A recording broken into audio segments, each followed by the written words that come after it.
आप सबको जय मसीह की। परमेश्वर का धन्यवाद हो आज आपके साथ एक और अच्छी संगति के लिए। और आइए आज हम परमेश्वर के वचन से देखेंगे। विलाप गीत की पुस्तक है और उसका 3रा अध्याय और 22वीं आयत। और यहाँ पर ऐसे लिखा हुआ है, हम मिट नहीं गए, यह यहोवा की महाकरुणा का फल है, क्योंकि उसकी दया अमर है। बहनों भाइयों, मैं और आप जो इस संसार में जीवित हैं वो परमेश्वर की दया पे निर्भर हैं। आज यदि सुबह के समय में हम जीवित उठे हैं तो ये परमेश्वर की महाकरुणा का फल है। आज यदि हम ठीक से चल फिर पा रहे हैं और अपने दूसरे कार्यों को अच्छी तरीके से कर पा रहे हैं तो ये परमेश्वर की महान दया, उसका महान अनुग्रह मेरे और आपके ऊपर है। मैं आपको दिखाना चाहता हूँ, मैं यहाँ पर गांव में खड़ा हुआ हूँ। मेरे पीछे एक ये पेड़ है, आप देख रहे होंगे, एक हरा नीम का पेड़ है और उसके बीच में एक सूखा पेड़ है। उन दोनों ही पेड़ों को एक ही स्थान से पानी और खाद मिल रहा है, लेकिन हम ये देख रहे हैं कि एक पेड़ सूख गया है लेकिन बाकी पेड़ हरा भरा है।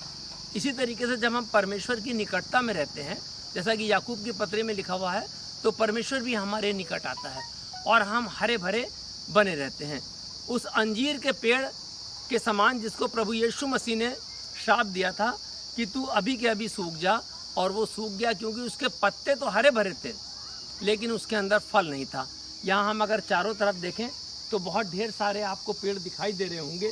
खेतों में गेहूं कट चुका है, इधर भी बहुत सी हरियाली है और तमाम जो है घर भी बने हुए हैं। तो हम यहाँ देखते हैं कि यहाँ तमाम लोग यहाँ पर रहते हैं। लेकिन यदि हम प्रभु की निकटता में रहते हैं, सभी लोग प्रभु की निकटता में रहते हैं और इस गांव में बड़ी बेदारी है। और मैं आपको बताना चाहता हूँ कि प्रभु की निकटता मुझे और आपको हरा भरा रखती है। इसके लिए बाइबल में अनेक उदाहरण हैं। हम देखते हैं कि अय्यूब जब परमेश्वर का एक दास था और उसका सब कुछ नष्ट हो गया, लेकिन उसने परमेश्वर से आस नहीं छोड़ी, तो वो फिर से हरा भरा हो गया। और संकट के समय में भी जब उसके शरीर पर तमाम संकट आया, जब उसके रिश्तेदारों पर संकट आया, जब उसके बेटे बेटियों पर संकट आया, उसकी धन संपत्ति पर संकट आया, लेकिन वो नष्ट नहीं हुआ। क्यों? क्योंकि वो यहोवा की महान दया और उसके साए के बीच में था। और उसकी महान करुणा का फल ये था कि अय्यूब फिर से अपने पुराने प्रतिष्ठित स्थान पर पहुंच गया। इसी तरीके से हम और देखते हैं, बाइबल में अनेक उदाहरण हैं जहां हम देखते हैं कि किस तरीके से पौलुस लोगों को सताता था, लेकिन उसके बाद में पौलुस एक हरा भरा पेड़ की तरह पल्लवित हो गया और जिसने परमेश्वर के राज्य का बहुत ज़्यादा प्रचार किया। यहाँ हम ये भी देखते हैं कि जब हम परमेश्वर के प्रचार के लिए बढ़ते हैं तो चाहे कितने संकट आ जाएं, लेकिन प्रभु हमें बढ़ाता है।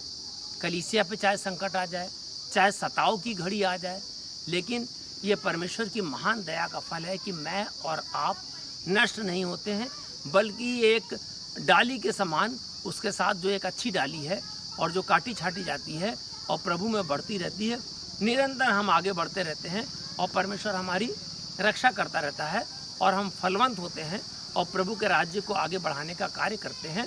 अभी पिछले सालों में हमने देखा कोरोना जैसी महान इतनी बड़ी बीमारी आई कि तमाम लोगों ने अपने सगे संबंधियों को छोड़ दिया, सारी दुनिया में हाहाकार मच गया। लेकिन मैं आपको बताना चाहता हूँ कि यहोवा की महान दया और करुणा का फल है कि मैं और आप जीवित हैं, हम नष्ट नहीं हो गए हैं, हम किसी भी प्रकार से नुकसान नहीं उठाए हैं। क्यों? क्योंकि मेरा और आपका यहोवा परमेश्वर मेरे और आपके संग है।